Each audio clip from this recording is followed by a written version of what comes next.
Welcome to Take a Leopard channel. In today's video, I'll show you how to change backgrounds on Microsoft Teams. So at first, what you have to do is, on your Windows desktop, just go to search bar and type Microsoft Teams over here. Then from the best matches, just open up Microsoft Teams. And after you're here, just join any meeting or just simply click on create a meeting link and create one. And after that, join it.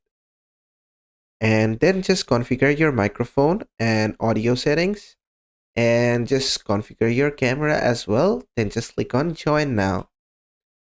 And after you have successfully joined the meeting, to change your background, what you have to do is just go ahead and click on share. And after you click on share, you'll see this button called add background. Just click on it.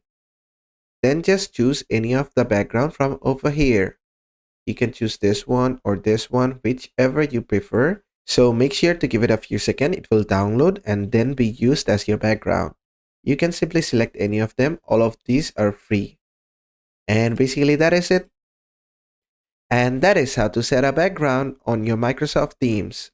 I hope this video was helpful. If it was, please give it a thumbs up. And don't forget to subscribe.